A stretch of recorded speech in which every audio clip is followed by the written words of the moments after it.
오라클이 잠시나마 시가총액 1조 달러 클럽에 발을 들였다는 소식 다들 들으셨나요? 정말 대단했죠. 네, 그 소식 저도 봤습니다. 시장이 깜짝 놀랐었죠. 불과 몇 년 전만 해도 그냥 데이터베이스 강자. 근데 약간은 뭐랄까 올드한 그런 느낌이 있었는데 말이죠. 맞아요. 그랬는데 이제는 인공지능, AI하고 또 클라우드 인프라 이쪽 분야에서 완전 핵심 플레이어로 변모했어요. 그 변화의 중심에는 무려 4,550억 달러. 와, 이게 우리 돈으로 하면 500조 원이 그냥 훌쩍 넘는 어마어마한 규모의 수주장구가 있다고 하고요. 네, 그 수주 장구가 정말 대단하죠. 미래 매출에 대한 가시성을 보여주는 거니까요. 거기다가 오픈 AI하고 대규모 파트너십 체결 소식까지 더해주면서 오라클 클라우드 인프라 OCI라고 하죠. 이 OCI 성장세가 정말 무섭습니다. 기대감이 아주 최고조예요. 그렇죠. 시장의 스포트라이트를 한 몸에 받고 있죠, 지금. 자, 그래서 오늘은 바로 이 지점에서 한 걸음 더 들어가 보려고 합니다. 매일같이 쏟아지는 그런 화려한 헤드라인 또 장밋빛 전망들 너머에 우리가 진짜 주목하고 좀 신중하게 따져봐야 할 부분은 뭘까? 이 흥미로운 변화의 이면에 감춰진 이야기들을 좀 파헤쳐보죠. 네, 좋습니다. 지금 시장이 오라클의 AI, 클라우드 스토리에 열광하는 건 뭐 분명한 사실이고 또 그럴 만한 이유도 충분합니다. 하지만 이렇게 큰 변화, 그리고 좀 공격적인 확장 전략 뒤에는 언제나 뭐랄까 동전의 양면처럼 위험 요인들이 따라오기 마련이거든요. 오늘은 바로 그 이면의 위험 신호들에 좀 더 집중해서 이야기해볼까 합니다. 위험 신호요? 어떤 것들이 있을까요? 특히 한 세 가지 정도를 좀 눈여겨봐야 한다고 생각하는데요. 첫째는 그 클라우드 인프라 구축을 위한 막대한 자본 지출, 이게 과연 지속 가능한 현금 흐름을 담보할 수 있나는 문제고요. 둘째는 부채 비율이 상당히 높은데 또 유동성은 좀 빠듯해 보이거든요. 이게 발목을 잡을 가능성은 없는지. 그리고 마지막 세 번째는 이 야심찬 클라우드 인프라 확장 계획, 이걸 실제로 차질 없이 잘 실행해낼 수 있을까 하는 그런 운영상의 위험입니다. 아, 그렇군요. 세 가지 첫 번째부터 좀 자세히 볼까요? 막대한 자본 지출, 캐펙스라고 하죠. 이게 잉여 현금 흐름에 미치는 영향? 오라클이 클라우드 역량 강화에 정말 상상을 초월하는 돈을 쏟아붓겠다고 예고했어요. 2026 회계연도 한 해에만 자본 지출로 약 35억 달러. 와. 네, 35억 달러. 엄청난 금액이죠. 이게 어느 정도냐면 웬만한 글로벌 빅테크 기업의 연간 R&D 비용 전체랑 맞먹거나 오히려 더 많은 수준이에요. AI 시대의 핵심 인프라 제공자가 되겠다는 의지는 강하게 보이는데 동시에 재정적으로는 엄청난 부담을 감수하겠다는 거잖아요. 맞습니다. 바로 그 지점이 핵심이에요. 이 천문학적인 투자 계획이 벌써부터 오라클의 재무 상태, 특히 잉여 현금 흐름에 좀 압박을 가하기 시작했다. 이런 신호들이 보입니다. 잉여의물 흐름이라면 기업이 영업으로 벌어서 투자하고 나서 실제로 자유롭게 쓸 수 있는 돈, 그거 맞죠? 네, 정확합니다. FCF, 프리 캐시 플로우라고 하죠. 2025 회계연도, 그러니까 2025년 5월 말에 끝난 회계연도에 오라클의 운영 현금 흐름 자체는 2,008억 달러로 괜찮았어요.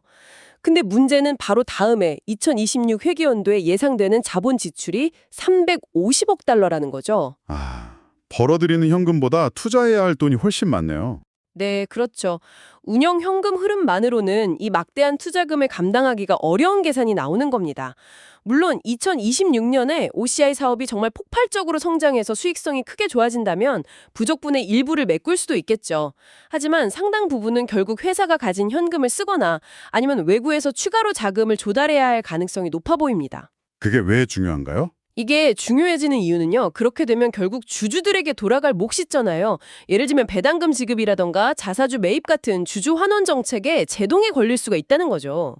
아, 당장 배당금이 줄어들진 않더라도 인상률이 낮아진다거나 자사주 매입 규모가 기대보다 작아질 수 있다. 이런 거군요. 네, 그런 시나리오가 충분히 가능합니다.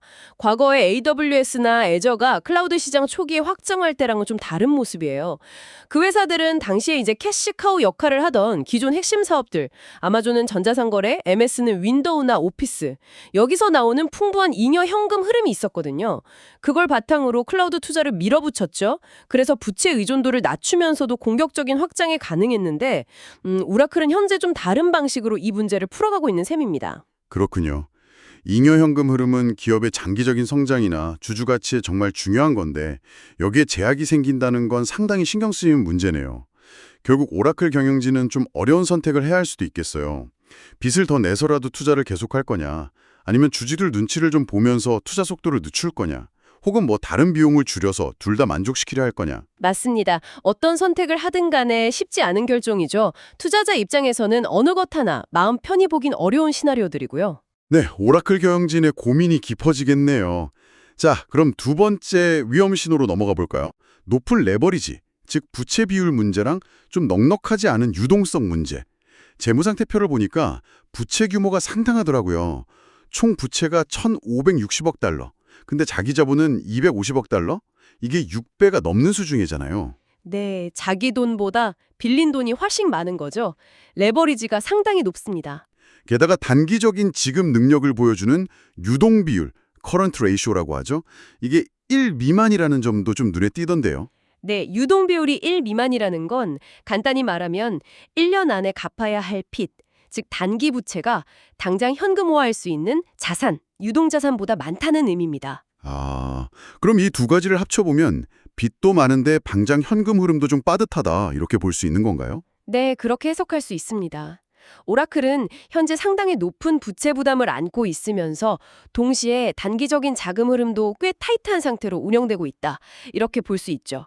물론 오라클처럼 이제 성숙기에 접어든 큰 기술 기업이 어느 정도 레버리지를 활용하는 것 자체는 뭐 그렇게 드문 일은 아닙니다만 하지만 그 막대한 자본 지출 계획이랑 맞물리면 위험이 커진다 이 말씀이시죠? 정확합니다. 특히 요즘처럼 금리가 높은 환경에서는 이 높은 부채가 더 큰 부담으로 작용할 수밖에 없어요. 기존에 빌린 돈에 대한 이자 비용도 늘어나고 또 만기가 돌아오는 부채를 차원하거나 앞으로 필요한 자금을 새로 빌릴 때도 더 비싼 값을 치러야 하니까요. 아, 이자 부담이 커지는군요. 그렇죠. 이런 상황이 잘못하면 오라클의 신용 등급에도 안 좋은 영향을 줄 수 있고요. 그러면 또 자금 조달 비용이 올라가는 악순환이 생길 수도 있습니다.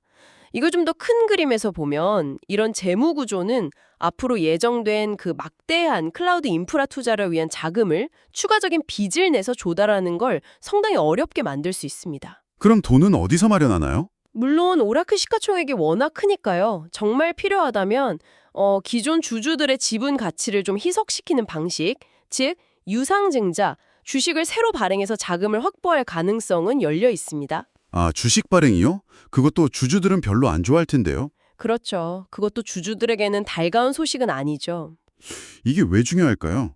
만약에 앞으로 경기가 갑자기 안 좋아진다거나 지금처럼 고금리가 생각보다 훨씬 오래 간다면 오라클의 재무적인 운신의 폭, 이게 확 좁아질 수 있다는 거잖아요. 네, 바로 그겁니다.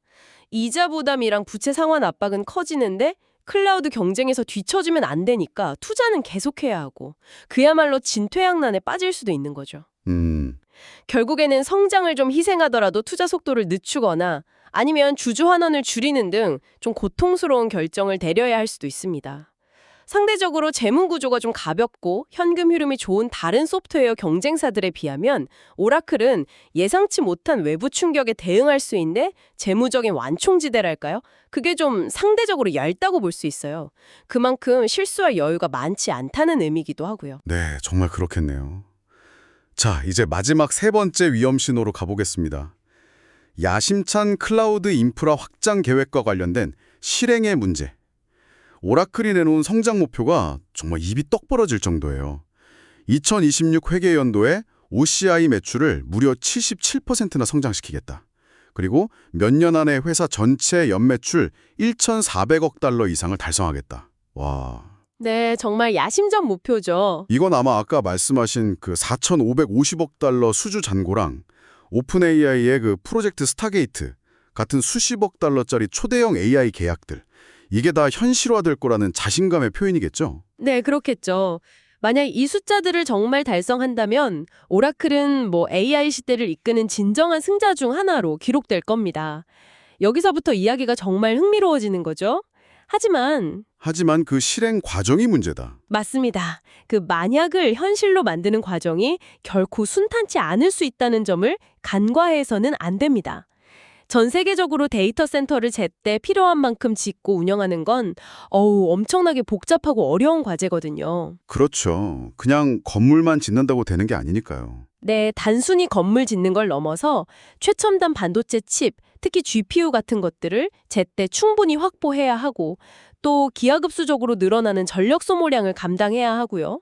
무엇보다 고객들이 요구하는 수준의 안정적인 서비스 가동 시간, 이걸 보장해야 합니다. 99.99% 뭐 이런 식으로요. 이 모든 과정에는 정말 최고 수준의 운영 역량과 막대한 자원이 끊임없이 투입되어야 하는 거죠. 게다가 클라우드 인프라 사업 자체의 특성도 좀 다르다고 하셨죠? 기존 소프트웨어 사업이랑은. 네, 그것도 고려해야 합니다.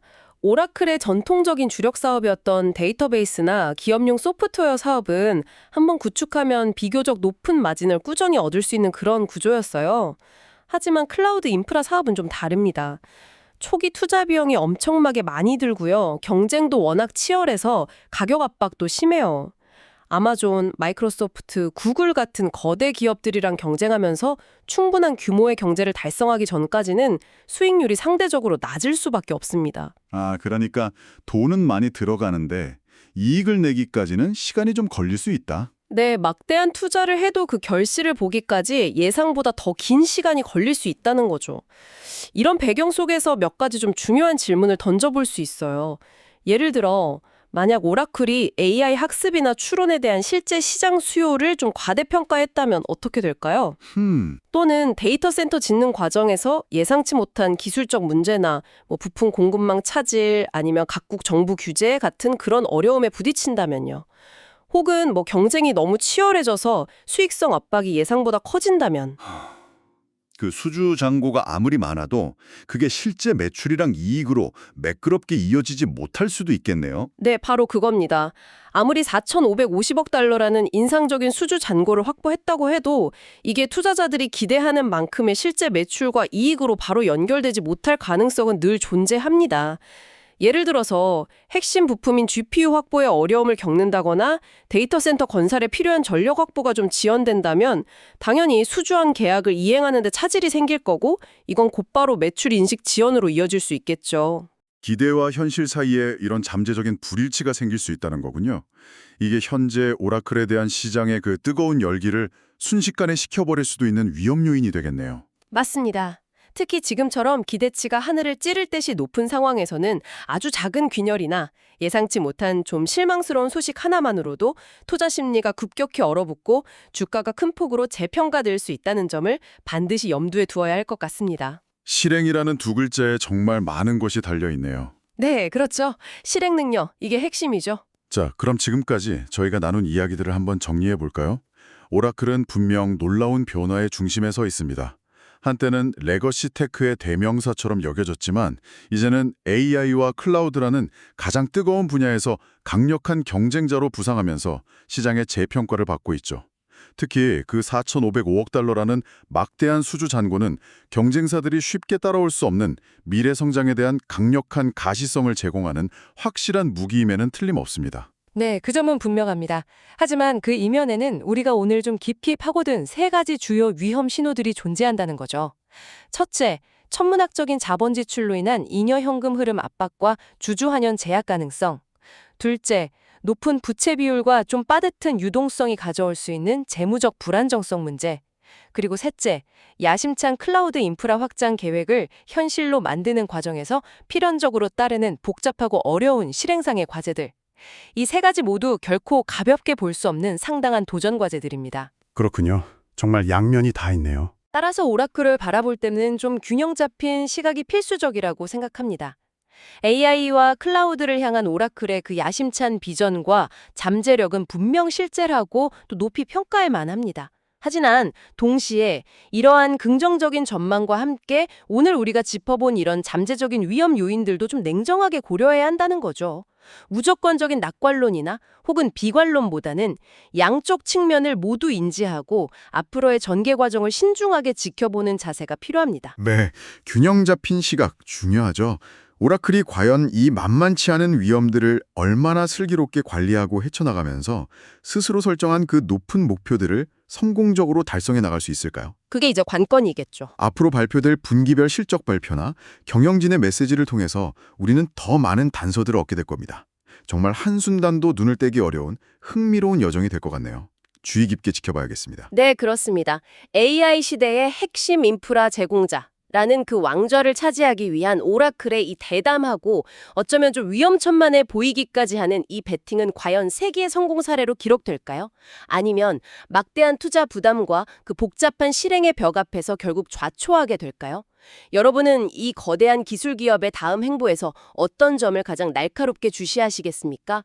어쩌면 그 답이 향후 몇 년간 테크 산업의 판도를 결정짓는 중요한 변수가 될지도 모릅니다. 앞으로 오라클에 써내려갈 새로운 역사를 함께 주목해 보시죠. 네, 오늘 저희와 함께 오라클의 밝은 면과 또 그 이면에 숨겨진 위험 요인들을 깊이 있게 탐색해 주셔서 감사합니다. 다음 시간에 더욱 흥미롭고 통찰력 있는 분석으로 다시